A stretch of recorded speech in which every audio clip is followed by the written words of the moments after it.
It's cool. Thank you, bro. Thanks for having me on, eh? Yeah, 100%. Dude, it's funny to think of like now, looking back, 2024 as the growth game started. Yeah. I'm collecting infinity stones for the growth game. So I've done a podcast with, I think, like 4 people from the growth game now. Yes. But the cool thing is this is the first one I've done in person. Yeah, well. So yeah, super grateful to have you in the space, to be up on the sunny coast with you, to be able to have a weekend away, come to our place, share this conversation. Yeah, it's incredible, bro. Like, I really feel when we first met, I had this like soul connection with you, man. Like, I know we're the OGs of Growth Game, but yeah, it was just immense. Like watching your journey, going up to Darwin, coming down here in the sunny coast. Like, I'm like, yeah, I feel it. Like, it's really cool to be able to connect. Yeah. Yeah. Man, it's been cool. Yeah, it's the same thing. Because I remember we were just having chats on the phone about like, even like investing and finances to like, you know, what's going on in life. Yeah. And it's weird. I think maybe looking back 5 years ago, there's not a chance that would be a common conversation. Like, oh yeah, this bloke in Queensland, we're just like having a yarn through some online group thing that I've been on. Like, I was never even open to joining something online, let alone now. Yeah. You know, physically being in the same space as someone you met online. It seems like. It's crazy. Like 2 years ticked on by and now we're here. Yeah. Yeah. Yeah, because like, you'd laugh at your mates going like, oh yeah, I'm just going to meet up with someone from Queensland. Like, you know, it's like, what is this, a Tinder thing? Like, nah, just, Even like Harvey, hey, like the same, one of the OGs from Growth Games, like just this, another soul level. Like I did my Cool to Be Conscious practitioner course with him. And just him being a young buck and coming up and just the authenticity that he holds. And I was just like, man, and then all of a sudden we're all coming to this collective. And then even micro moments or in our journey, like I remember being down at, I think it was on the Gold Coast, I think Snapper Rock, and me and my partner were settled up in the van and we walk out and then Harvey and, Saf, we're there together. And I was like, no way. Yeah. We ended up just letting go of the day and then hanging back. So it was really cool. Yeah. Super special. I think we're, all connected for a reason. Yeah, definitely, man. Yeah. And all the impact, like with you and the podcast and what you're doing here, like sending those messages out, those stories. And like, yeah, man, it's just so inspirational because like, I think when we're coming more into ourselves and we're able to understand what that is and our purpose and our meaning, like we're moving in a way that is like helping the collective as well. Like even though you've been up at Darwin, now coming down the sunny coast, I've been in Brisbane, coming up the sunny coast, like we've all been creating these like little ripple effects that have been like freaking incredible. Yeah. Because it's like amplifying ourselves as well because like the more you're stepping into that authentic self, it's the more you're attracting those people into. And I'm feeling it, man. Like I've got so many beautiful connections and the event that I hosted the other week, like there was like this beautiful like moment where every man that I met in those different timelines had come together. And even facilitating events and stuff, what we just spoke about was just like, I didn't have to structure anything. Like it would naturally just unfolded as it was, and beautiful connections, relationships just opened up that space. And where it's just like, you don't have to do all the practice or modalities and like pushing limits to kind of crack open people. But it was just more that softness and going and, oh, okay, like where's this going to take us, and like checking in where people were at. Yeah, like it was special, man. Special weekend, having all those soul brothers connected in. Yeah. Yeah. And I think that's a perfect way to lead into the start of this whole conversation and your story is there was 5 of us there. Yeah. And the only connection that the other 4 of us had was you. And none of us had like, met each other, but we'd all met you. So we came for a common purpose, which is knowing how good of a guy you were. And it was funny that everyone's like, oh, I just met him, Mickey D. And we just kicked it off straight away like a soul connection. It was like, wait, me? You? We all did. Yeah. And so we've all met you at different times of your life and different parts of your journey. And now I'd love to lead into the conversation, which is learning about your journey and how you came to where you are now. And basically just want to go straight from the top. So, Michael Yeah. Dowling, tell us your story. Yeah, brother. Thank you. Hey. Man, I guess what kind of comes to mind for me is this path of around 2022, 2021.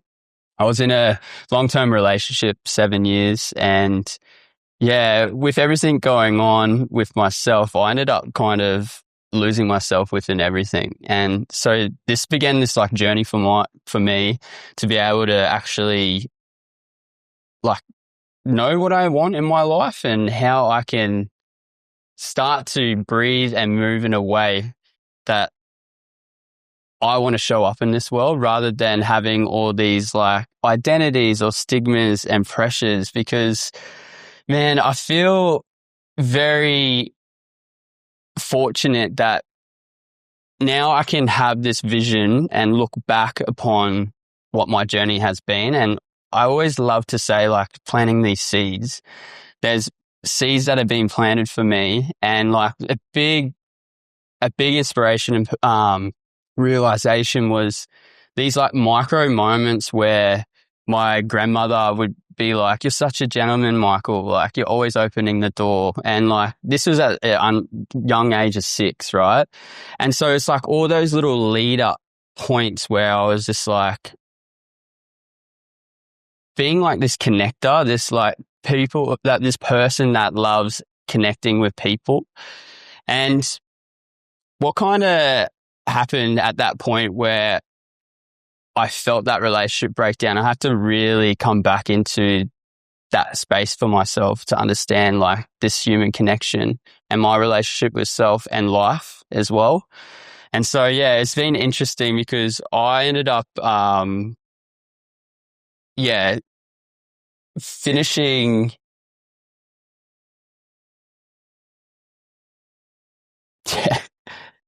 Sorry, bro. You're good. Yeah. Like, I think a big part of that thing for me within my searching for self is that I used that mechanism of connecting through people and what that was, but I kind of lost my sense of worth through that as well. And it was really hard at that point because I ended up, I'm getting all caught up over the place. Yeah. Yeah, that's cool. Take time. I feel like, So you said you lost your sense of self. yeah. When was that moment that you realized that, all right, I'm losing myself here? Yeah. For that part for me, when I lost that sense of self, is that I was just not showing up in a way that has been able to, fuck, man, I'm like frazzled, eh? Yeah. Yeah. Sorry. So yeah. Look, you know what it is, bro, and this is it. Like, I haven't actually revisited like the deep part in a while. Yeah. And I feel the emotions coming on. So, all right, let's clear the slate. Yeah. So for me, bro, like that big. Okay, I'll go from the start. For me, the big journey of me searching for myself was the part where I lost myself in a 7-year relationship. Mm-hmm. And I wasn't able to figure out what I truly wanted. I was always kind of just following and going along with the ride of someone else. And there was these moments where I began to inquire about what that was for me. Unfortunately, within that space, I had a lot of depression. I had a lot of anxiety. And even though I used that connection through other people, deep down inside, I wasn't able to actually see myself and be able to sit with myself properly. And there was a moment where I reflect and look back on is the time that I wanted to journey and build this connection. And so I was going out in different places and like without needing anyone or support of friends. And there was this moment where I was training for Beyond the Peak, which was it was a challenge for myself to set out that I can conquer 12 mountains in one day in the Sunshine Coast. Mm. And so through that motion, I was just like training really hard. But there was a time where I came up and I had this calling that there was at Sandstone Point, they had this festival on. It was the Red Hot Summer Tour. Mm. And I was like, cool, like I'm training, I'll come up here and I'll do this and I'll go into the festival just by myself, build connection and just have a really good time. Unfortunately, like within that period, I ended up drinking a fair bit in that at the festival. And I guess all the emotions and everything that I've been trying to like suppress came up. And there was a moment where, I sat and I parked my car up on this beach front side and I started to get real deep into, this suicide ideations that I had. And there was a really tough moment where, I ended up having some rope in the back of my ute and, it sat by the tree and I ended up tying a noose and putting at the top of that tree and just sitting there. And there was something that pulled me away from that moment, but it was very difficult to,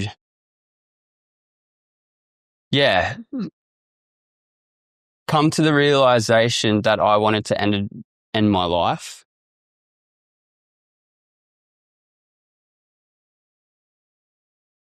And the reason why I feel like I have been able to get through that is at that moment, I committed myself to life and showing up at my fullest expression.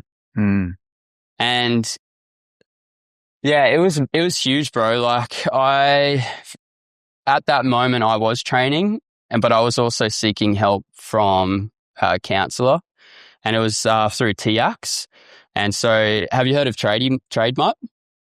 I do, yeah. They do the clothing. The clothing, They have really cool like brands for blue collared workers, tradies. Yeah. So I ended up doing that event for them to give back to them. And there was like a big motion between like me and my counsellor to be able to, build upon this. But it was really hard because then I also was navigating this like suicide ideations, like feeling that deepness within my soul, but also showing up for a greater cause. And I truly think that was the pinnacle for me to get through that challenging time, because I wanted to help, or I wanted to give back to the people that were helping me. But also dealing with that, it was, a really challenging time. Yeah. I have this theory, and we use it in Men Over Matter, that you have to have good physical health, or to have like good health all around. Yeah. It's physical health, mental health, spiritual health. Yeah. And so at the time you're training hard, you've got the physical health, mental health isn't going very well. And the thing that, by the sounds like, helped your mental health was the spiritual health.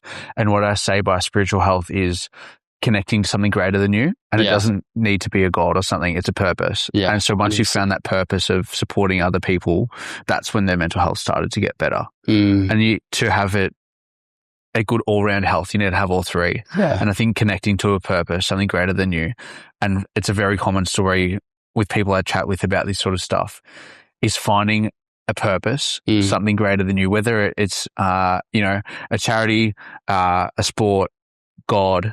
That's what usually drags people out of it. Yeah, 100%. And it's awesome that you found that. And it's so awesome that you've mentioned TX, because I've never heard of anyone using it. Yeah. But my housemate in Melbourne, Barty, she did a fundraiser for them too. And I was like, that is such a good idea.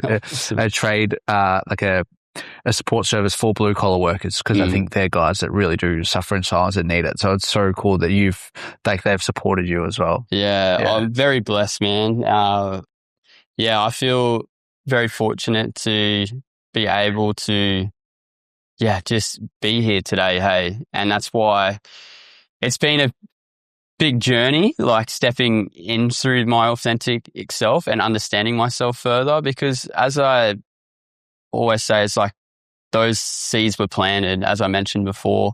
Like, it's interesting even to the point where I got that service being a blue collared worker. Like, I was a chippy for 7 years. Like, I did my 4-year apprenticeship. I did 3 years as a tradesman, and I knew deep down inside that this wasn't the thing. So through that exploration, like, I ended up going to another like step up into myself and going, okay, I'm going to book a trip to Europe, and I'm only going to book 1 day in advance. It was hectic, man. I worked 5 months by myself, booking a day in advance each time. And I was just like building these like, yeah, just like that confidence within myself. Yeah. Knowing a little bit about the Europe trip, I won't go into all of it. Yeah. But can you talk about the mindset of the first thing you have to book a day in advance, so the first time you did it, and what the journey was like, getting from that one to the last thing you book, and how much your confidence grew? Yeah, definitely. I felt like when I first booked that day in advance, I was actually quite lighthearted and like spirited about, okay, well, this is what I committed to. But it was during that middle journey, because this is like peak summer off the back end of COVID. So like everyone was just influx into Europe and being in the summer. So I kind of got caught out a few times where I ended up staying like in the foyers of hostels. I remember it at this time in Pisa, in Italy, I ended up like sleeping on like a little beachside, like little corner. But the thing is that it actually built my capacity to be able to just do that without needing to feel like I need a safety or roof over my head, because I built the safety within myself. And so that was like it's a massive edge. Like, it was huge, bro. Like, but yeah, that was like, those moments really like helped me just experience life at its fullest, like meeting all these different people, understanding their story, and like building those connections, where there was so many times throughout that journey where I would meet up with these people unknowingly. Like, they would just be in the same area at the same spot, and it would just like bring this like, oh, we met, how you been, catching up. And yeah, it was just a lovely time, bro, in my period of like this transformation. But in saying that though, like, I also got caught up in the whole party scene and going a little bit too far. And that's where I was very fortunate to have some brothers as well to rely on back home and just check in and, yeah, kind of still dealing with the weight of what was experienced before. Because that can always just creep in. And that's why it's so important to have like these relationships and brotherhoods like in our life, because I have always been someone that shared from my heart or leave my heart on my sleeve. And yeah, I've been so open to express those things to them, and they also hold me in that, and which is full circle moment where I feel like I'm at a stage within myself where I'm able to do that. It's like that give and receiving now, where I can also be able to hold them because I've been through that, those tough moments. So yeah. So good. In that moment where you've, the red hot summer tour period and you're contemplating life, how open were you with your friends around that period? Like, what was the support like then? Did they know? It was really hard, man. Like, cause I put a lot of walls up, which is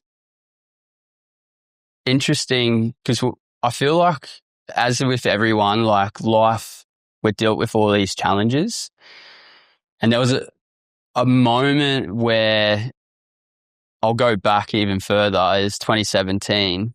And this is like my full journey, was that I was a professional dancer leading up to, teaching from being at school, from teaching little kids from the ages between 9 and 5, breakdancing. And then as journeying through, I then taught school students and then adults. Yeah. And then there was a point where I was building up this confidence to then step out and be a performer. There was an opportunity to go on a cruise line, and then bang, my ACL snapped. And that was like my full, that was my, like dark night of the soul or something. Yeah, man, that was like my full identity at that time. Like, as in like that dancer, that kid can really bust a move and express himself, right? And so it was just like in those moments where I lost a lot of those connections. And it was really interesting because when you think of those people that you built relationships over like 7 to 10 years, that in that instant, like there was support, but they didn't understand what I was going through, that challenge of being off my feet for 6 months. Yeah, man, like we're still in it. Like, yeah. And it's one of those things where I've endured 4 knee surgeries in the space of 5 years. Yeah. So I've had surgery 4 times. And what I've actually started to realize is the challenge is something that has been teaching me to surrender. It's like the opposing. So like there's the challenge where I'm always trying to push through, I'm capable of. Like that messaging was all the way back in 2017. It's 2026. I just had surgery 11 weeks ago on this one. And it's just like surrendering into that. And it's really beautiful because, I'm actually working on this workshop with my friends and my mentor in this space. And we've been able to pull these threads from all different ways of journeying the path of love, which we called it. And so it's been really lovely to able to articulate myself and share, because I really do see when we're faced with challenges is that people have a choice and commitment to how they face that challenge. So through determination is that choice and that commitment. But the thing that I've realized over this past is that connection to the heart, that heart space. And then it's just like, are you being truthful within your choice? Are you listening to your body? Are you listening to your soul? And then it's just like through that, there might be that cause to surrender whatever your identity or that belief that you've been carrying. And then it's through that is where you could create a devotion to yourself to then stand up, because then you go back into that cycle of determination, commitment, choice, commitment, and then you move through surrendering into that. So for me, it's facing that challenge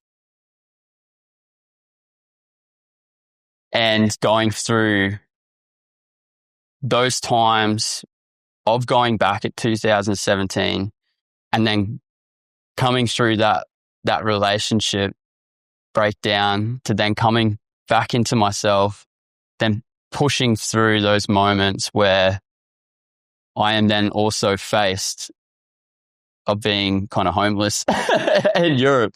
So I'm trying to backtrack everything. Cool. I just keep rambling, but I'm just trying to, it's really lovely to revisit the story, bro. And I think for me, I am, sorry, brother, I'm getting caught up. No, that's cool. Thanks for sharing it all. I really appreciate you going deep with me. I think it was interesting when your eyes lit up when you said like that kid can really express himself. Yeah. Because that feels like the common theme of not being able to express yourself as when it's, your mental health being at its worst. With the relationship, the knee injury. and I say this because the podcast I did most recently with Jared Morfitt, that was another key thing for him as well. Yeah. And we spoke about this as with men. We're usually held back from our expression, whether it's tall poppy syndrome in Australia or it's seen as toxic masculinity or egoical to flex your masculine energy and express and be loud and open and be boisterous. We're usually minimized as men to express. Yeah. And it can be seen as less than, or like a guy dancing, like, oh, that's gay. Like, what are you dancing for? Or a guy being, flamboyant and showful might be arrogant. And so we minimize ourselves and we don't express, or showing up online can be like, what are they doing that for? Who do they think they are? And things like, I'm trying to think of the right word. Like, not tall poppy syndrome, but imposter syndrome. Yeah. Who does he think he is, or who am I to be going and showing up online and talking to my camera, all that sort of stuff. Male expression is just not something that's allowed, or it doesn't feel like it's allowed at the moment. And that's it. Hey, it's just like, why not? Why not? Why can't we break those stigmas? Like, why can't I bust a move in the streets? And like, that was a big push with the growth games, man, like getting out of the uncomfortable, pushing those edges and being able to fully express yourself. Like, I remember, one of the activities that we did was, what we chose to do is that, singing live on Instagram. Oh man, that was like one of the, most anxiety creeping things I've ever endured. But I was like, let's do it, like, let's go. And it's so funny. Hey, like, we're just being planted those seeds where each moment of my growth and my ability to step into more of these spaces to fully express. Oh man, I think it's the 72-hour fast. Yeah, Mike, I'm so I'm trying to. Yeah, all right. Cut. That's right. No. I think if anyone wants to learn more about the growth game, go back to a podcast I did with Dick Hurrell. Yeah. We chat about it too.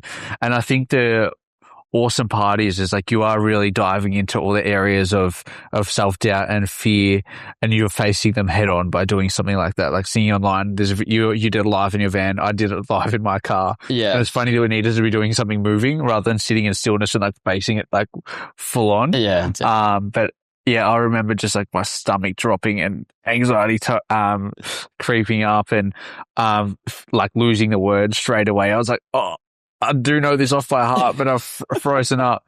But I remember also the love that I got from other people for doing the scary thing. And your mind always, not always, but most likely will go into what if it goes wrong? What if I fail? Yeah. What are people going to think of me?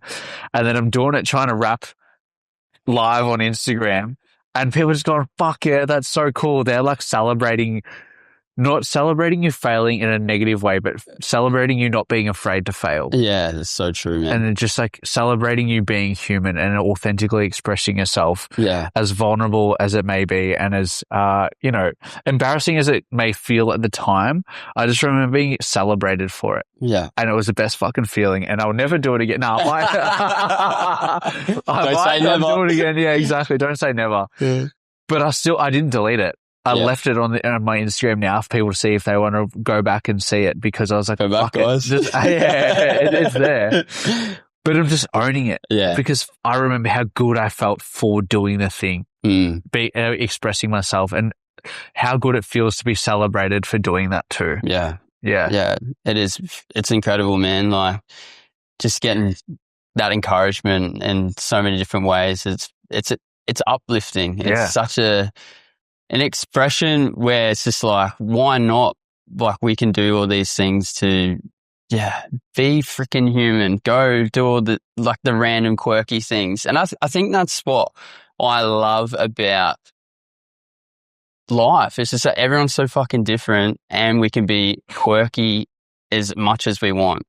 Like, let's just strip back all those facades, all the masks, all the beliefs that you've been attached to and get out there and be who you are, because you're going to freaking radiate whatever you want back in all the people that you're going to be around. And which is like what I truly feel with those connections that I had prior. I didn't feel as if I was maybe received a certain way, or that I had to, just go through this next cycle where now I have all these beautiful connections, brothers in my life to then, be my authentic self, be able to, just really indulge in the authenticity and the love that is shared between us all. Yeah. For people that are watching this and thinking, fuck, I want to be able to do that. Yeah. Can you remember a time where you first felt like you couldn't express yourself fully or like felt uncomfortable? Because I feel like the people pleasing comes as a result of that. Like you look at the light and the dark, and full expression is a completely light thing. And then to minimize yourself and go, all right, that doesn't feel safe. I'll just do what the other person wants to do. Can you remember a time where that first happened for you? Yeah, for me, like I think it comes down just like, parents and that childhood wound. I feel like that has been like a big initiation. My parents separating at a young age.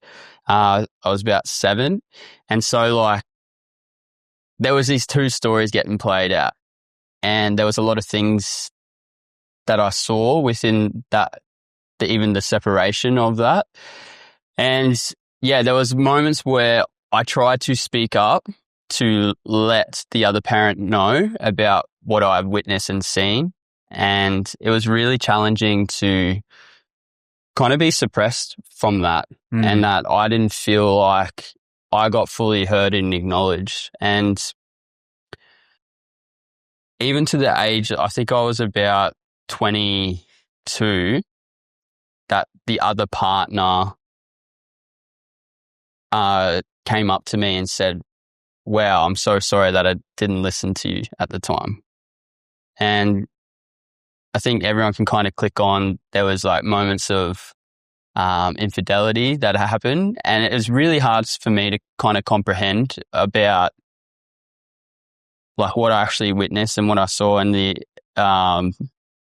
reoccurring events at a young age, which is like a crazy to think and talking about it now, because I didn't think this was actually going to come through. But I truly, that misunderstanding or not being heard created a lot of tension and frustration, and where it could be this, young Mickey D's just like running around ADHD, but like I probably needed to like let go of a lot of stuff even at that point, with not even being able to, which is again, like I know we're like kind of stepping back and winding back the clock each time we're talking, but it's just like, I think a lot of my energy and stuff comes through that channeling of like those moments of childhood, where it's just like, because of that, I stepped into dance, and then it was just like shredding up the dance floor or being up on stage in front of people and being that expressive self. A lot of people told me like, Mick, you have like the craziest like facial expressions, like you're getting up there. And I was just like, me up there was like absolutely bliss, absolutely bliss. So yeah, I think those were the times where I felt like, that did happen. Yeah. I want to quickly just hint on a word or like what you said. And you said it was that misunderstanding and then all what I saw. Yeah. So how do you, like, it's interesting that you said a misunderstanding when it's like you were told to not believe something, and that that story is coming through that it was a misunderstanding, and like evidently like you believe it to be true, but still to be continually told for 15 years or something, that's different. Do you feel like now you trust yourself more? Like for then someone to like constantly tell you wrong, you're going to begin to believe it. And that's why I feel like saying misunderstanding came through. Yeah. How long does it take to build that trust in yourself? Because you'd be second guessing yourself a lot of the time after that. Oh, brother, like, yeah, 100%. I feel like my life path has been like this trust element. Hey, like trust and worthiness. Yeah. And yeah, I feel like for me, it's been, sorry, what was the question? Just, yeah, how do you build that trust in yourself and like self-awareness, like strength itself to go like, no, fuck, what I'm saying is right. Like I know who the fuck I am and what I believe and what I'm saying. Because it was just interesting to hear you say it's this and then it was a misunderstanding. Yeah, it's wild, man. Cause like even like there was probably one person I could talk to about it and it was my father. And yeah, even to other siblings and stuff, like it wasn't fully acknowledged until like realistically, like the results happened, like they ended up being together. Which is the challenging part. Again, challenge, bang. Like I felt there's been probably 2 or 3 times to confront and have that honest conversation with my mother. Unfortunately, there's been denial and yeah, it's been really hard to come to it, but it is through acceptance, like through acceptance of moving through. Otherwise, like I would not be able to, like I would still be carrying that, and suppressing that and holding that. It's just like all I see is that my mother's in a loving relationship and that things didn't work out. But it took a long time to actually realize that like I'm holding on to things that no longer need to be held on to anymore. And like it's through that trust and that acceptance, that compassion, like I was able to pretty much resolve it and actually show up as me and being able to show up as a son that loves his mother, not a son that has resent and like all these other emotions attached to it, which is pretty wild, man, to hold that on for many years and to then just navigate life that way. Again, like a lot of those things that have happened on my journey, like I really hold that as one of like those pinnacle moments. Just transforming anger really into something, a whole beautiful energy, uplifting, because that's who I am, man. Like I feel like I can be a very uplifting person and bringing people into spaces and this like connector. Like I feel like my brothers always say, you're like the glue, man. You're like the glue, like when people are around, like, and there might be something, I'm always the one like checking in or just like making people feel comfortable. And it's just like, you need those people in your life to kind of bring forward. And it's lovely to feel that trust within myself. And it's always building upon, bro, like my worthiness, my trust. It's coming more into this wholeness, like I feel, and just accepting everything what is and then allowing it to be and shape me who I am today. Yeah. Yeah. I love that you said like you found that way to express yourself in like with dance and movement and that sort of thing. Because kids at 7, like they could go a complete other way. Yeah, man. And I think even though it's still, I mean, it's a kind of not avoidance. It's like, well, I'm just going to go do this way. But it's the most positive way I think that a kid could express themselves, because they could lash out, they could be destructive. Yeah. Instead, you're like being creative. That's such an awesome way to find an expression. And again, if that's what you had to learn from that experience, what a journey it sent you on to be going from, all right, I'm going to express myself through dance, and then you'd be able to teach other people and have a really awesome positive experience and be able to help others through it. Yeah. So like how good that you got to experience that. Yeah, it's lovely, man. And to the point, like, it's just funny even going back to that youth, and there's always been something for me within that. And even on that transformation in Europe and going overseas, like I kept having this vision, this dream of me back in year 5 camp. Mm. And it's crazy, like why go back for year 5 camp? And I was just thinking those connections and the friendships and what we did, like the abseil and the rock climbing, all those things that were fun, right? But it was the facilitator that actually brought me back. It was that presence within him.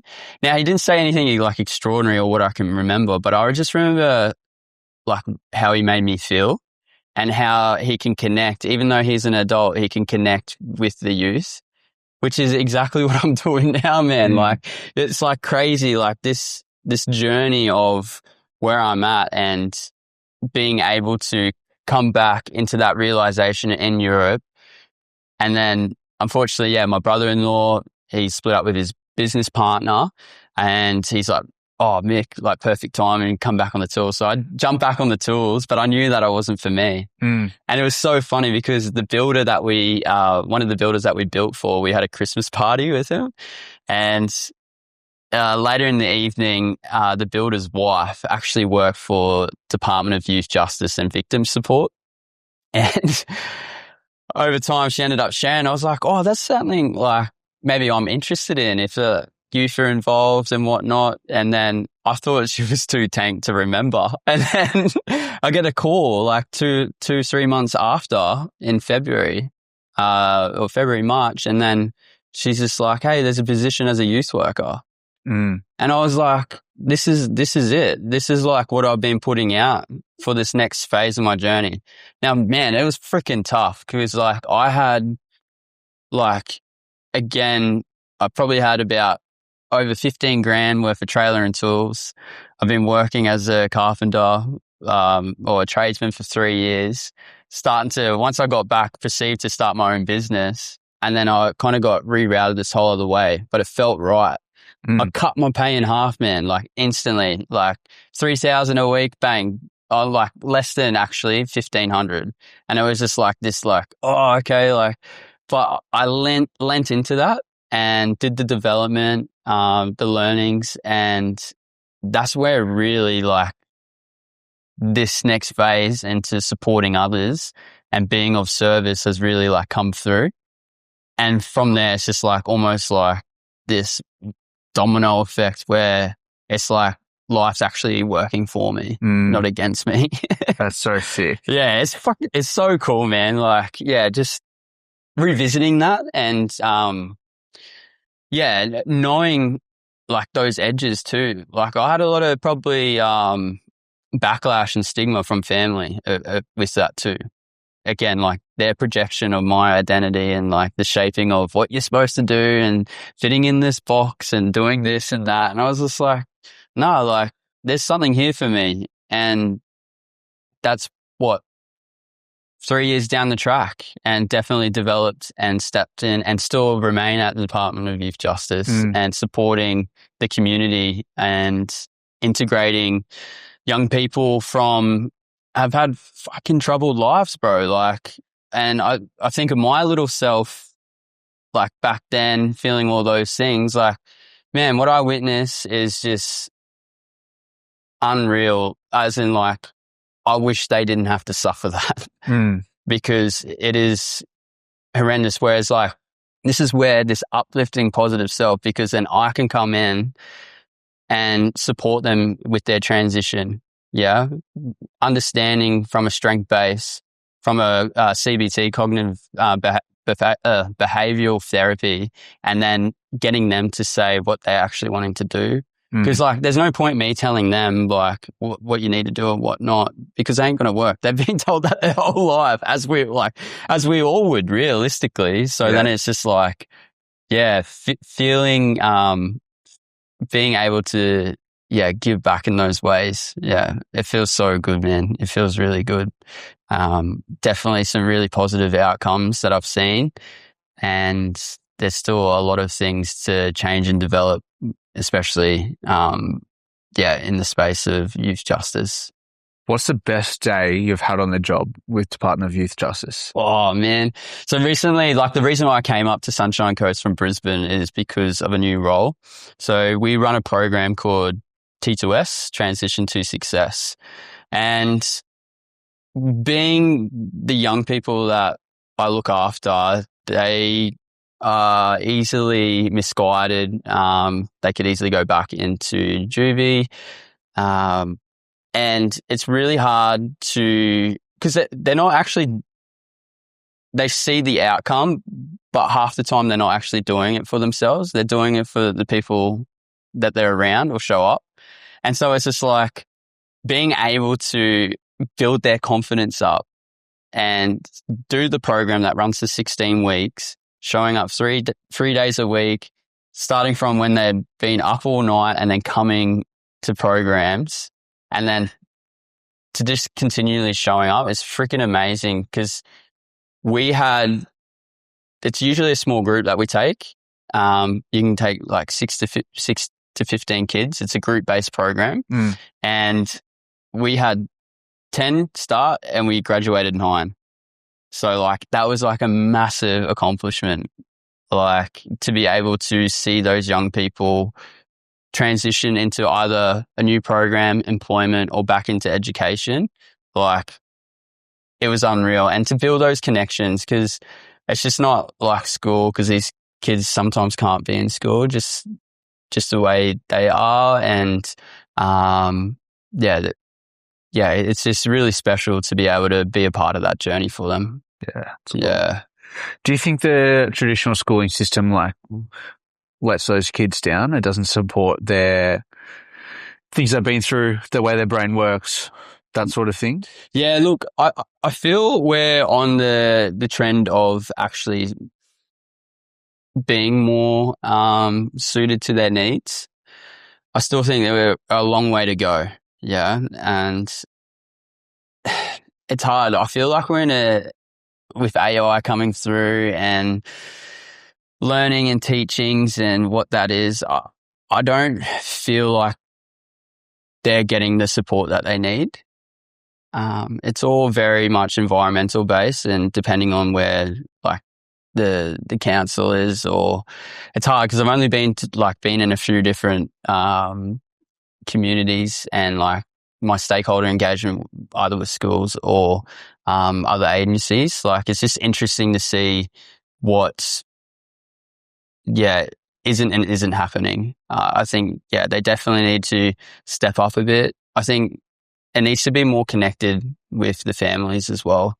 Like it needs to come from all bases, the school, the families, the young person themselves, and even to start to get into inquiring about hobbies, or like obviously sport is like a massive connection to a lot of young people, and even that has kind of like pulled back, and the government's only just stepping up with giving those initiatives. Like up in Queensland now, they had forget exactly what the play something sport, but they gave out that $200 for each young person to get back into a sport. Yeah. In Victoria, they basically kids fees are covered for junior football. So they can that's good. Keep them up playing.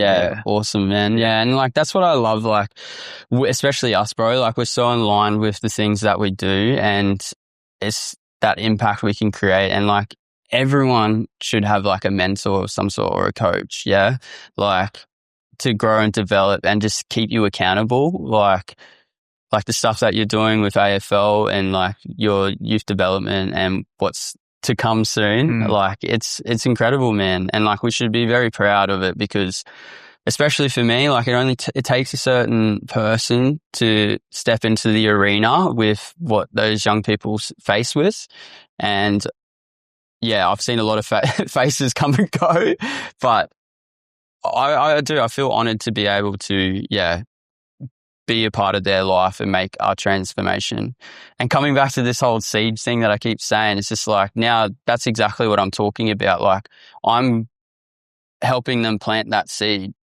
Now I water it for a bit, but it's up to them and the choices they make. And unfortunately, like I may not see that growth happen, but over time it will happen.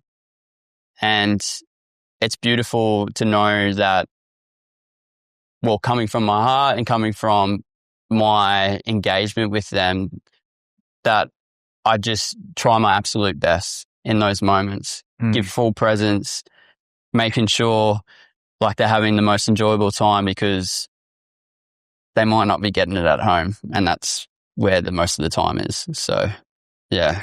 Do you think that they should be implementing these programs then in just high schools at like year 7, year 8, so they're more preventative rather than preventative rather than like correctional? Because they, like you said, you can only control what is going on during your program, where these things are happening in the home. They're learning it in their immediate environment. It shouldn't take for them to be in trouble already to be seeking help. I think kids should just be learning these skills, doing these programs before it gets bad. Yeah. Because sure, those kids have already been to juvie, that sort of thing. Some of them might not go to juvie because they don't actually make it. Yeah. Like that far. They might be dead. They might not have access to these sort of things. They might not be lucky enough to be in your program. I think where, at least if it's in school, they can just learn it straight away, and it's free because they're already there. Yeah, 100%, bro. I think early intervention work is like the key, right? Like I know, again, like the government's put a lot of money into the correctional space, like the detention center. Like they're just doing a whole new pretty much base now. And it's just like, well, how about we take some of that money and like pour it into these communities, and even have like a trial, like there's definitely communities in Queensland in itself that are more heavily, just a lot more crime is going on, youth crime, and that we need to put that attention to back into, I wouldn't say schools, because I feel like schools may almost, like then you're like segregating. But I think everyone learns it then. Yeah, then everyone learns it. Yeah. I as in like, yeah, I think, again, like there just needs to be more common knowledge about like what people or different environments that young people are in. Yeah. To have like sensitivity around it, and what they actually, having like a different perspective, like your life living on the beach side and all this, family's happy, you got the dogs, but then you might have a young person, family separated, drug abuse, and there's a lot of like tension between family members, and potentially a whole lot of it different. But it's just like, I think just having those conversations, definitely like having programs, or even having like a keynote speaker coming in and making those impacts. And this is something that I'm definitely passionate about, and I've been kind of working on how I can use my knowledge and skills to be able to then go to these schools and have this early intervention work, and then also to be able to have a broader sense, so we're not just like segregating like all the based on socioeconomic status. But it's really hard, bro, as well, because like then it's just like what the impact that I've seen, especially in the last program that I run, only takes one young person that has the motivation and the leadership, or just the motivation to actually make that change. Like it comes a lot more powerful when they're making the change within amongst the group. This is why group work's so important. Because like, yes, again, me coming from strength base, but there's also, you already have lived a life and you got kind of your shit together. Like how about seeing someone else do it? It's fucking impactful. Like it's so life changing. And that's where it's like, if you're inviting those other young people in, it can go either one way. They're going to make the change, or you're going to get them into more trouble. So it's a really fine, delicate like process that actually needs to have like a lot of health and safety risks, like mitigation, like there's a lot going on when you're kind of stepping into that realm, because you can easily be guided or misguided. Okay.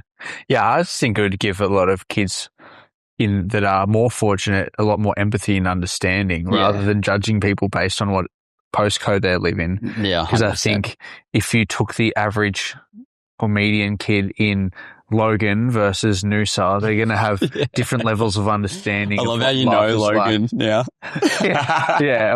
Or for those that are in Melbourne, between, a kid that grew up in Frankston versus a kid that grew up in Brighton, they're going to have different perspectives of the world and life and what time of the night they should stop going out for a walk, if ever.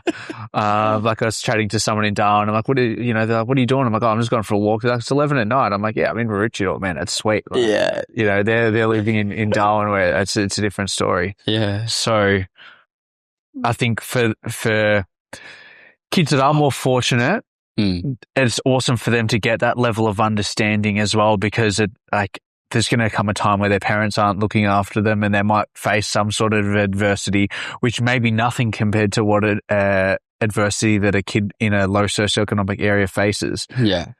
But they're still not going to have the tools to face it. And then that can be crippling because, what they say, like trauma doesn't discriminate. Yeah. It could be a micro trauma, but if they have that level of understanding of how what can go on, they're going to be better equipped to deal with that adversity. Yeah, definitely. Yeah, because man, I see it just in footy with coaching kids.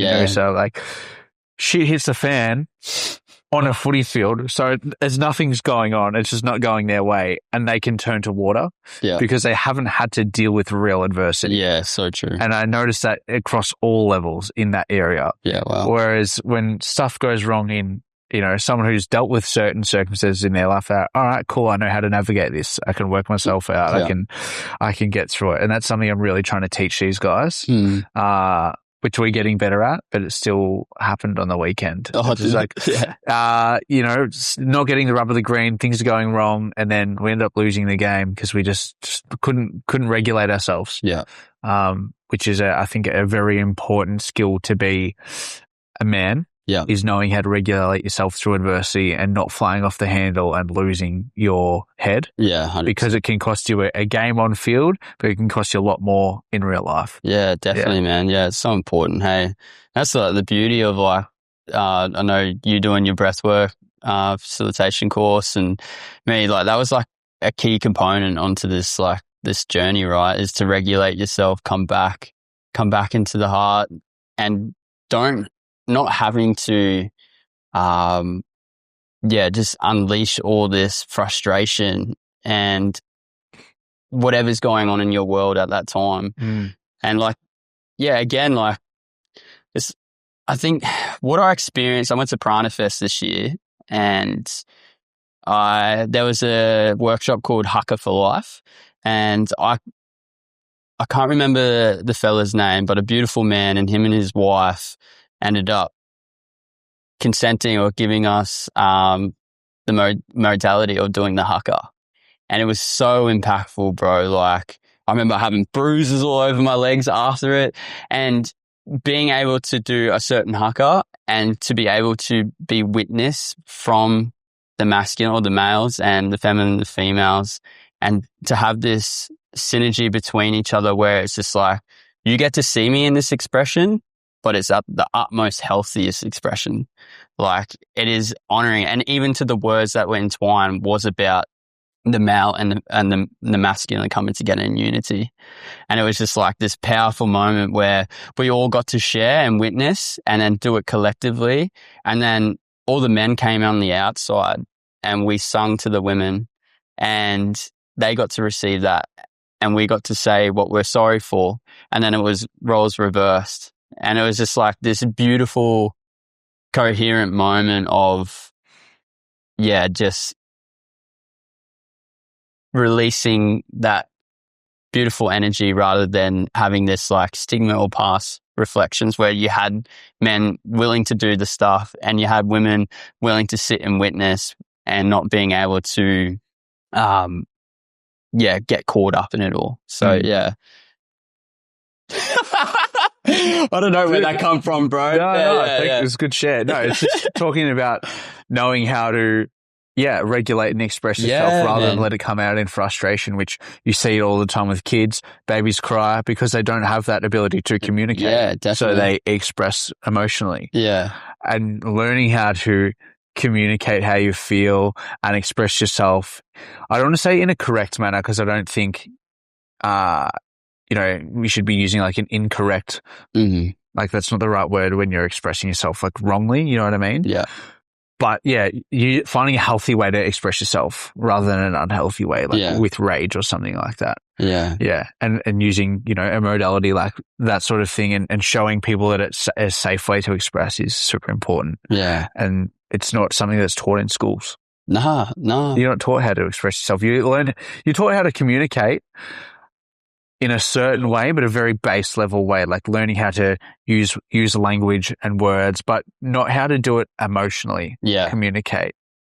Yeah. And how to, like in school, I don't think you're taught how to listen authentically and listen to communicate. You're taught how to like listen to respond. Yeah. So yeah, you're right. Give words back. Instead of going, okay, I hear you in this.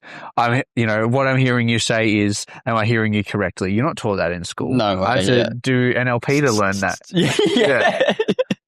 Well, this is the gap though. Hey, bro, like I think we've established like a fair few like things that have kind of happening already and that needs to change. Like there's fragmentation already happening within these government agencies and what's happening. And it's just like, you can even see up here on the sunny coast, a lot more other people outsourcing their education through Steiner schools and whatnot. Exactly, man. Yeah. So cool. There's not a thing in Victoria that I know of. Yeah. But we're opening up and we're actually seeing the changes that we need to make. And yeah, it can be tough, it'd be tough stepping up and allowing, I guess, that formity or those boxes again, like to go break away from it. I need something new because whatever isn't happening isn't working. So it's just like, let's bring in all this, different way of living and being.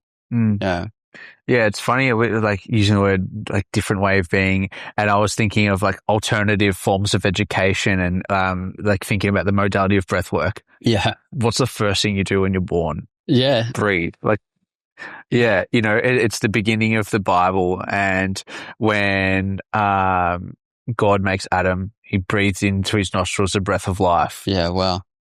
Why are we not taught how to breathe through situations in school? If that's the first thing we do and the last thing we do, why are we not taught to make the absolute most of it? Exactly, man. Yeah. And this should be taught like straight from like the universities, the education, and like making it a practice. And there's teachers out there, and I really respect and love what you guys are doing to step up and show what is possible. But it needs to be attuned to everyone, like at some capacity, like, I feel it needs, definitely needs to change. Yeah. And I think the problem is you can go to these alternative schools, but most parents, I don't want to generalize, don't say most parents, but the access to these things is limited as opposed to a public school, or in Queensland they're called state schools. They're a hell of a lot cheaper to go to, which usually means they're not pulling in the best teachers because they're not paying them the most because there's not as much money coming in. Yeah. So those kids are being left behind, or they're not able to access the things that other people are more fortunate to have. And I would say that the kids that are going to those public state schools are the ones that potentially need it most, just based on socioeconomics. Yeah. Yeah, you're right. You're right. Yeah. It needs to fucking restart. Yeah. Just put I think the more we grow as a conscious community and society, the more likely we'll have to have a more conscious member of parliament that can start to push these sorts of things through. Starting to see things like that with David Pocock and the growth of like punters politics and people who have influence in a political realm speaking for the people. I think will be more like we'll start to make more moves that way. Yeah. But at the moment I I need to have more chats with my friends and the teachers about what's going on in their classrooms, but it doesn't seem like very positive at the moment. No, that's it. Yeah. Gotta get everyone banded together and realize, well, what needs to change. Yeah. Yeah. Yeah. But I want to now. Here we go. No, we're talking about that. I was like leaning in because I want to talk more about like your spiritual journey as well. Like what made you find breath work and that sort of thing. Like you talked about your own self-inquiry with the end of that relationship and you did stuff with Trademark. What about your internal journey? Like what has that been like and what have you found through then, modalities you've learned into? And yeah, I think like from that initiating, leading from being a tradesman and then stepping into youth work, like it, as I said, like it naturally domino effect in. So then there was like this moment where I came into the breathwork community, called to be conscious. So I was definitely already attending those things, even to prior of leaving for my Europe trip. how did you find them? Oh, mate, incredible. Hey, like again, just like those relationships that I had like 7 to 10 years and then coming into a community like that, just asking a few open-ended questions and just like actually holding presence and then seeing each other for who we truly are was just like, wow, where's this always been? You know, like I just feel like, oh, I just felt the love just come in. And I remember the first time it was, I think it was the second birthday of Cool to Be Conscious, and it was down in the Gold Coast. Went to Burleigh by myself, again the initiation by myself, and yeah, had this beautiful breathe where actually the mind stood still and I was just able to release and let go. A few tears flowed through, and then yeah, it was just like this blissful state. And I always remember that. I felt like I was just like floating above my body. And so, yeah, that started the initiation really. Like there's more here for me to inquire into and experience, and yeah, led me onto, yeah, this furthermore deep exploration of self. And yeah, I guess like just showing up consistently, has helped me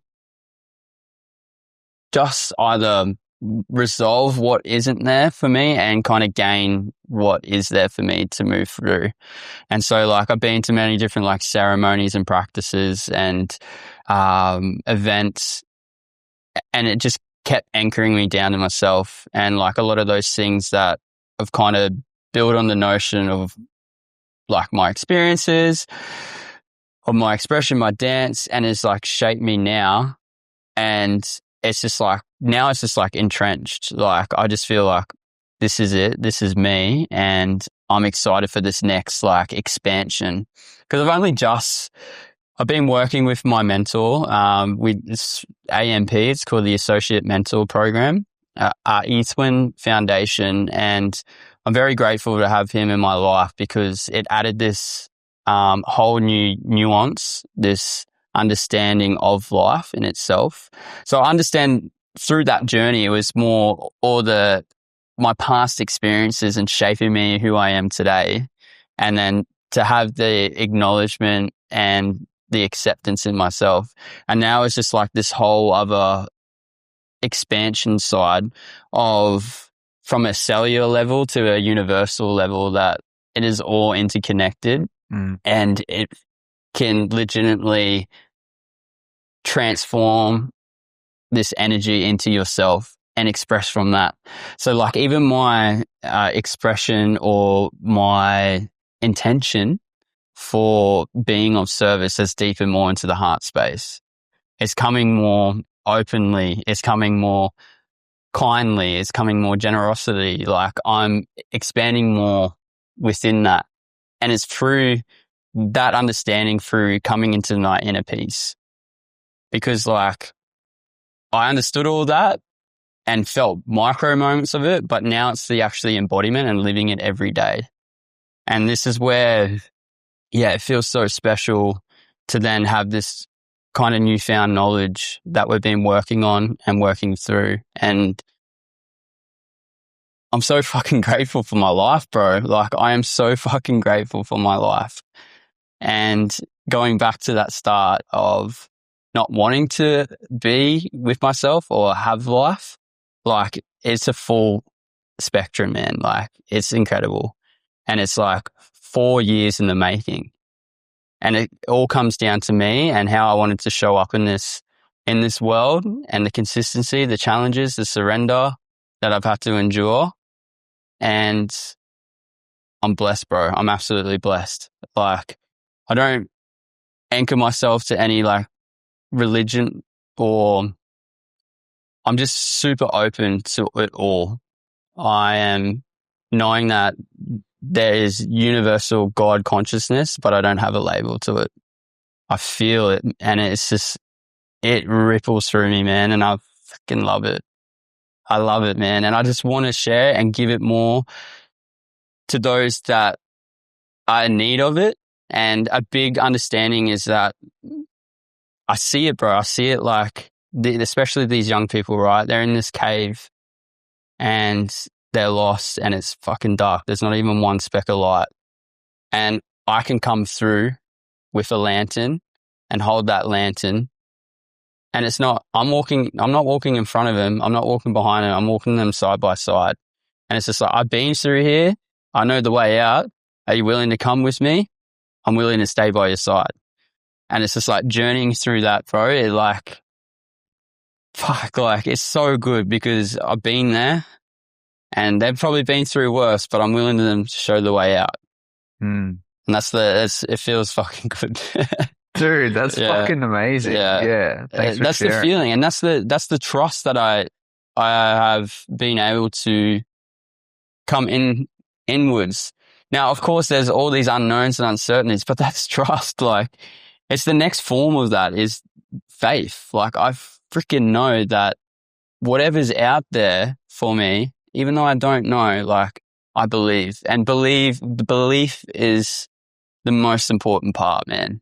Like, you truly have to believe, or at least see what is capable, like that vision, and trust in yourself and to go all the way and to check in with yourself, come from the heart space, and to be able to determine your aligned choices. Yeah. Man, like I'm, again, so grateful. Yeah.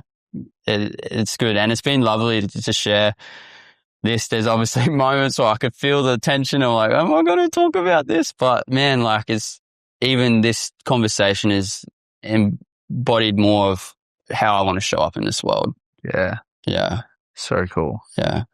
Yeah. I think, when you're speaking about that trust and faith, I have that challenge with myself at the moment where there's so much unknown. And I was chatting with a friend about this yesterday. Like, life could take me so many different ways in the next 6 to 12 months. I don't know what state I'm going to be living in 9 months. I don't know what job I'm going to be doing. Hopefully not a job at all. I want to be doing this. Yeah.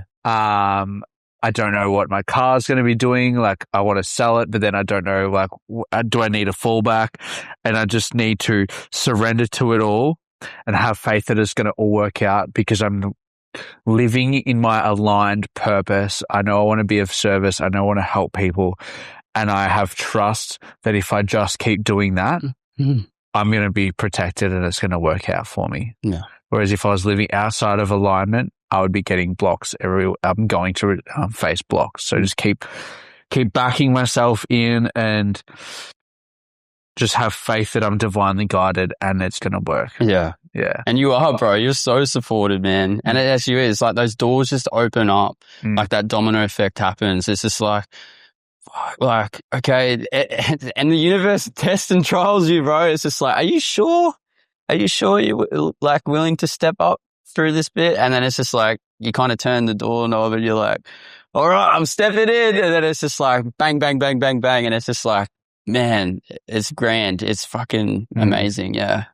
When you were saying that about the turning the door, what I was envisioning is when you're on a roller coaster and, it slowly creeps up to the top. It's like, the resistance is challenging. It's up, and then woof, you're off to the races. Yeah, 100%. And that's what it feels like. I'm on that moment up and I'm just creeping up and it's like winding back something and like pulling back that bow. Yeah. And then bang. Yeah, just getting ready to go. That's it, hey. Yeah. It's so, like, I love all, like, there's so many different analogies for that journey. And it's just like, enjoy the ride. I think what comes through, like enjoy the ride. I think a lot of people are worried about the destination and like, okay, you set out that goal, but it's just like the essence of it is enjoying this ride in itself. I fucking, yeah, as much as the 4 knee surgeries and stuff, like it's truly told me to like come back into myself and then bring this whole other version. I just got to be more mindful of my body.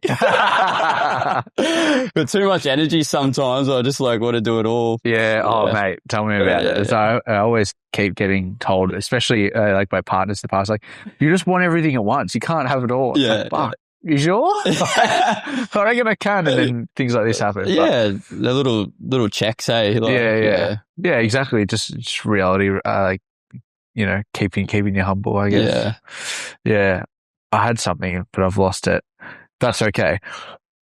I just have this vision of the conversation we're having about programs in schools, and someone's going to watch this and reach out to you and go like, I see the vision. Like, what do you do? Like, let's do it. Yeah. I just want someone to, I just feel like someone's going to reach out to you and go like, I love what you're doing. Let's make it happen. Yeah, definitely. Like, and this is like this phase of my life, like with that faith and trust, like it's on the cusp, and there's still like, I guess, uncertainties on how it's all going to get navigated. But I really do think like there needs to be change within it. And like from my understanding and my skills and everything that I've learned over the last 3 years, like it's ready to, blossom. And it's something that, you definitely need not just one person to do it all.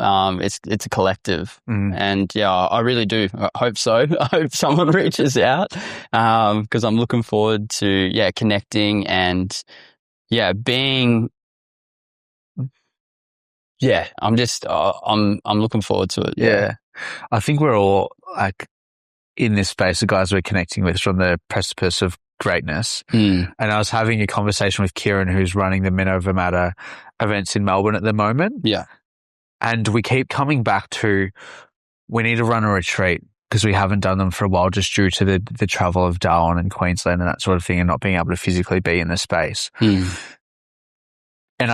we both are into youth work as well. Like with me, it's footy; with him, it's boxing, and he does like youth mentoring. And how good would it be to be able to take kids out for a period and do a Men Over Matter retreat, but with young men? Yeah. And I know that this would be a line for you as well. And so I want to give the opportunity for you to explain to anyone who's watching, listening, what happens on a Reforge retreat. Yeah. And so people can create an image of themselves being on the retreat, what it's like, and then how that can be done for young men as well. Yeah, 100%, bro. Like, man, I've kind of pushed this a little bit as well. Didn't get past, understandably, yet. And this is where like the notion comes from, is being able that it can be achievable. And to the point, like even cold exposure, right? How much does that teach someone in those moments when you have to come into your center, focus on your breath, and all the blood in your extremities are coming into your vital organs, and you have to be present within that moment, and you have to have that resilience, that connection to the mind and heart and what is capable.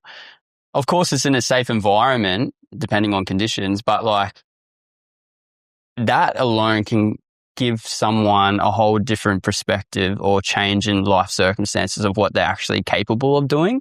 Think of that for the young people, right? And like within Reforge and the men that I've gathered over the last, 2 years, unfortunately I wasn't able to run one this year because of my knee, but lucky to have you at the gathering, is that year's not over too, by the way. Yeah, the year is not over. So maybe because I usually do it on Men's Health Week, and that's why it's like that initiatives to get other brothers in that are still like kind of leaning on the edge of the cusp of it all. So you're 100% right, bro. And I think you sparked something in me just then. And you're like, the year is not over. We're the second day of the financial year. We're halfway through. We're halfway in. Yeah. Well, I only just did my Q3 goals. So maybe I'll have to, shuffle a couple of things. Before we go into Reforge, would you be comfortable sharing some of the goals? Oh yeah, 100%. So my Q3 goals are coming into, or obviously looking after my knee, my rehab, my health, my fitness, getting back. There's a bigger goal reason for that. I'm wanting to go to Japan next year at the start of the year. So within that goal, I want to learn Japanese. I've been doing Duolingo. I'm up to 100-day streak. Yeah, it's going well. It's going well, but there's like that next initiation of, getting a tutor, having that dialogue coming across. It's going to be a bit more easier because I'm finding Feedback. Feedback. I feel like Duolingo is not getting it right. Am I saying it right? It's picking up the tone, but maybe not. Yeah. So I'm going to be doing that. My other goal is, it has been with communication. So I've signed up for the Stage Academy with Vin Jiang. He's an Adelaide-based, super popular. You've probably seen him all around. So I'm just showing up that in community. They have a couple of calls each week, and then they got their whole course online that I want to do. And the other one is just to build more connection into my relationships within my partner, within my friendships, my mateships, and being mindful of, not going too much into like huge social activities, because I love activities. I love doing it, but more like soft and gentle ones, like just gatherings at the home, near the beach, just more like soulful, deep connections that I'm always all about. So yeah, that's it. I think there's a couple more. Why do you think it's important to have goals on a quarterly basis? Yeah, for me, I think it's just a good reset for my quarter. So it's to kind of articulate within those 3 months of what kind of happened, what really worked well, what didn't, and then to be able to set your intentions again, because we're always changing and adapting so much, and like your intention. So I set my intention every day, like what it is, whether it's like micro, whether it's macro, like I will set out something and then live with an alignment. Even experiencing that throughout the day, it might shape a whole lot different, or something might happen.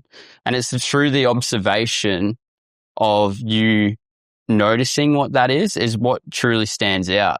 So I'm just like, oh, okay, well, that kind of happened, even though it might be off course, it's leading me into my next intention. So I feel like once I reflect and I kind of contemplate, and I think that is the biggest part, which is landed for me tenfold, is that, people can reflect on their day and then be like, okay, this is what I did. Oh, lovely. Yeah, I went for the walk with the dog, beach. Yay. But it's like, what did it actually mean to you? That's contemplation. Like, you got to bring it into the heart. You got to realize, like, okay, well, what did it mean to me? Because then that creates this whole other energy of like your aspirations, your affirmations, or how you want to continue for the next day. And then you let that sleep overnight subconsciously, and then it drives you to then set the intention and experience the next day. So I do that on a daily, but then reflect on my weekend, like the week, but then I've been able to kind of articulate myself in the direction that I'm heading. And a lot to do with it is to making sure like I'm being in alignment with myself, checking in on my values and setting those things that are alignment of me. Because then, like, I think that's like the key understanding for all those doors, brother, like opening up, because it's like Monsters Inc., you know, how like the doors like drop down. It's just like, you don't know which door you're going to get, but you're almost like selecting the door in a way, like, because you're putting it out there, what you're achieving. So therefore it's like, cool, I'll get that door. It's magnetic. Yeah, it is, man. It is, because it's, you're true. You're true to yourself. You're checking in with your body, mind, and soul. And you can easily be guided in different directions, but it's being able to check in what you set out for yourself, and are you living in alignment of your values? So yeah, it's always it always stirs a little bit within those quarters. There's always something happening for me. But each time that I've started doing this framework or this practice, it's like, again, just bringing me closer and closer within myself and pretty much the whole universe. So Sick. yeah, that's like my method of, expanding, being, and operating in my day-to-day life. Cool. I need to add the daily intention in, I think. Mm. Yeah. Yeah. Cool. Chevy was talking about it as well. I think he's about to tick over a year. Yeah, amazing. Of daily intention setting. Yeah. And it could be very simple. He said, like, just be kind to yourself. Yeah. Like, focus on the self-talk, like that sort of stuff. Yeah. It doesn't have to be anything crazy. No, it doesn't have to be anything crazy. Like, and I think that's the beautiful part about it, because then it's just like, if you're that go-getter or you're stepping, like, you want this greatness, but then you're overshooting, but you're also going, like, not to say it's not attainable, but it's just like, if you got all these other things that you're not really addressing, like, it's like one small step at a time, like, you don't have to long jump all the way up top of the stairs. Yeah. Yeah. Atomic habits. Just get your foot out the door. And, yeah. Yeah. So Reforge. Yeah. So Reforge, though, like, in the context, though, with adapting it into the youth space, like, again, I really do think it's necessary. As I said, the ice bars, but even to the fact, like, a bit of the process that we work with is, I use the 3 our values. And so there's trust, there's resilience, and there's brotherhood. And so we kind of open that container where, like, from the very get-go, everyone sets up their camp, drops into the fire, and we kind of give them permission to be them authentic self. Like, drop all the stories, drop all the masks. Who are you today? And why are you actually here? Because sometimes the way we position Reforge is that the whole context of Reforge. So I guess the verb, I guess the definition is transforming. It's like that heating process, like the forge, like the fire within. That's within here. Right? So you're bringing that fire within yourself to transform, renew oneself. That's the whole understanding, and what I believe to come through as me is my own processes, all those modalities, practices, events that I've experienced and brought into my own, like, way and context. So again, like, we've already spoken about it heaps. Trust, man, like, it has been, like, it's been a massive thing. So, like, last year we took the men, woke them up at 4:30, 5 o'clock, and got them into a bit of conversation, and we blindfolded them and drove a car to the base of a mountain.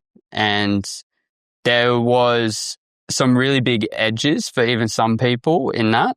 And I'll share on the story. I won't mention names, but there was a brother there who has experienced, like, cadets or some type of army scouting, and he actually got blindfolded and strapped to a tree naked as a joke. And so that was a massive healing initiation, and I was very fortunate enough to hold him in that space where he could actually trust within another man and another bloke to be able to guide him to his destination. And, like, man, just that relief, and even co-regulating him in that space, because he brought it up in that instance. It felt like I was back there, but you actually supported and healed that part of me to get to where we needed to go. Unfortunately, then the poor fellas, they had to carry a 100-kilo worm up a mountain, but like, it was those processes. Like, I feel like as men, we really need to,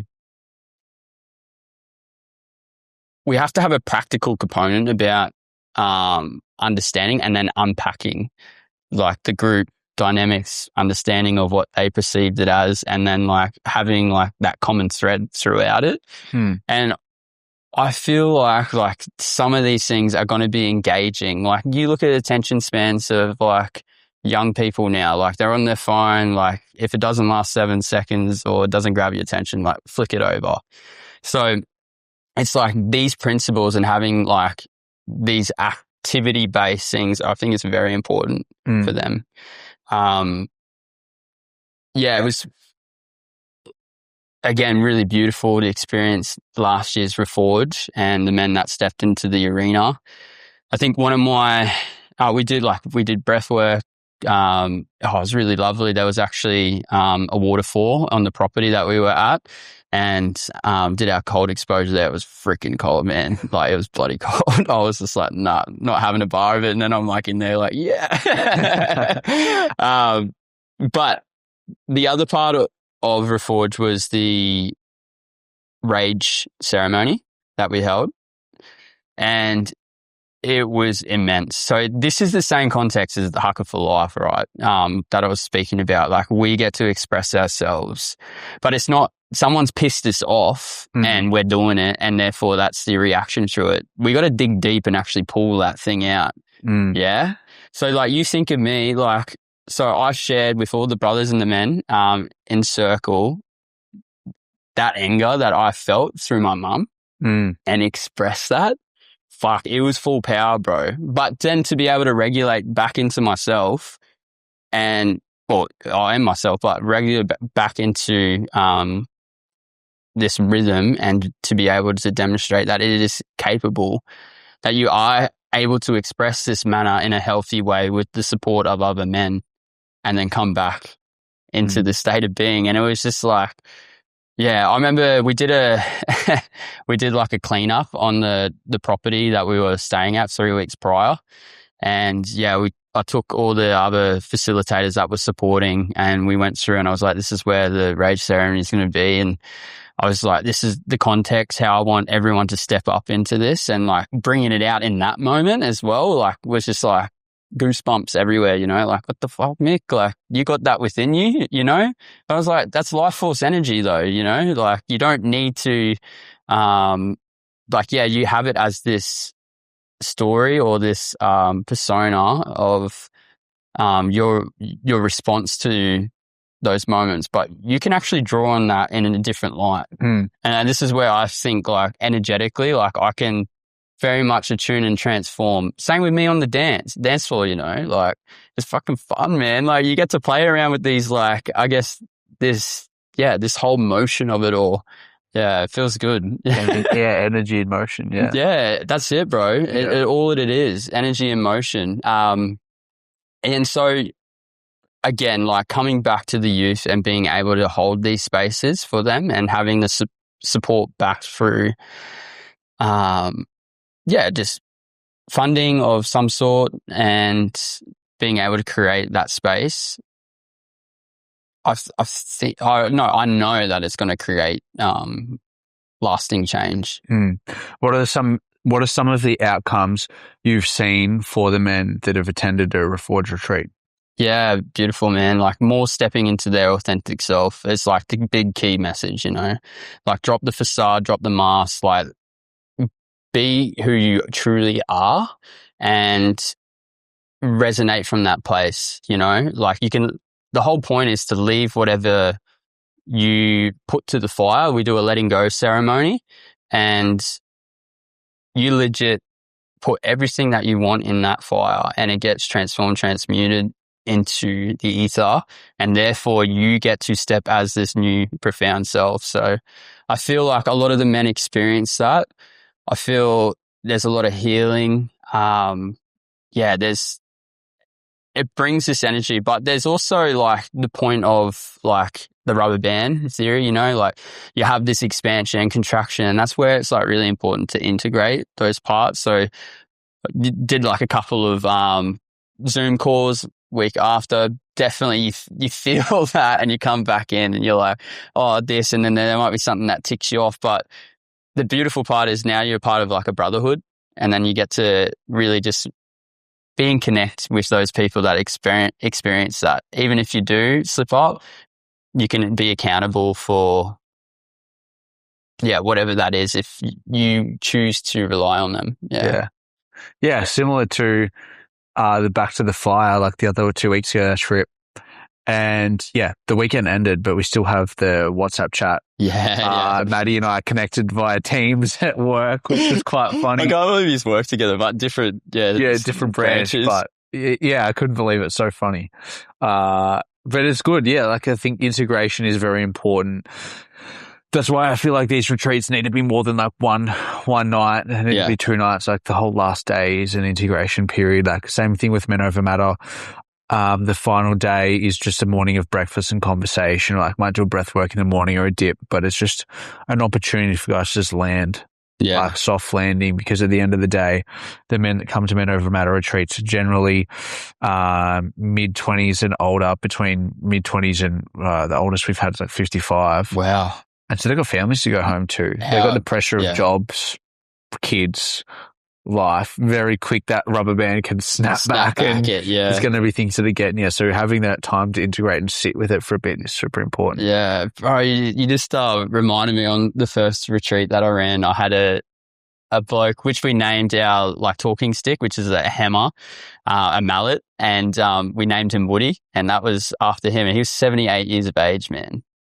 You know how powerful that is when you've held back a lot of fucking trauma and like conflict and issues, and then him to share it amongst the guys on the fire. It was, mate, it was profound. It was absolutely profound to him, and to the fact that we did like a 5K hike to the waterfall and back. But the whole point, like even that was the whole exercise. How do we get Woody all the way to the waterfall safely, and using each other, like using teamwork to be able to come back. He had cancer as well or something? Yeah, he had cancer.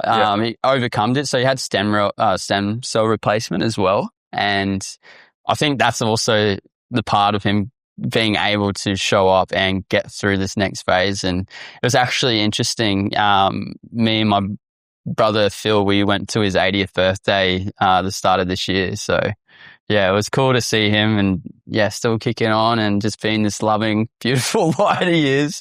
It was something special, man. Like, and even him having like, cause, I have silent disco headsets, and we chucked them on and, had a boogie. There was only like 7 of us, I think, on the first one. And yeah, him just getting up and dancing. We were just dancing around the fire, like Sovo. It was freaking sweet, man. Yeah, it was so good. Cool.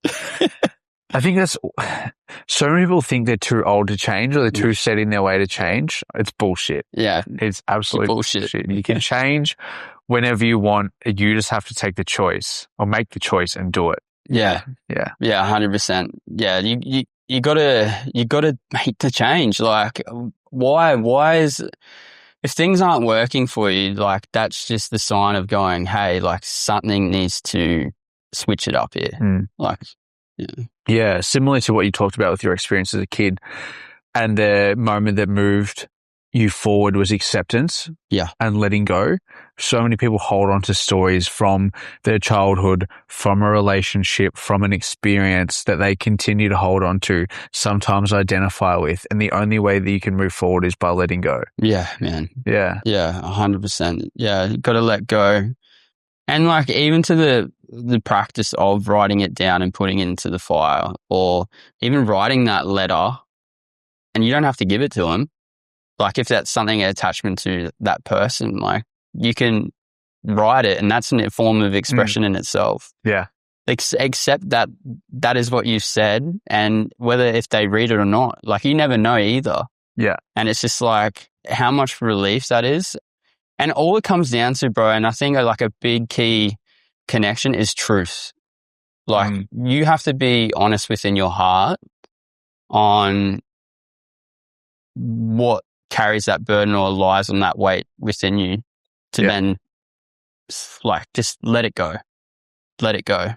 Because it doesn't serve you. Like there's no fucking, but what's the point? And then like I know there's tough decisions, and there's maybe mixed relationships and tied things all together. But like, if you can actually sit in the stillness and come into a state of consciousness where you're able to connect within your heart space and have discernment within that, like that is the determination of making a choice and a commitment Yeah. to yourself through the aligned process of the heart.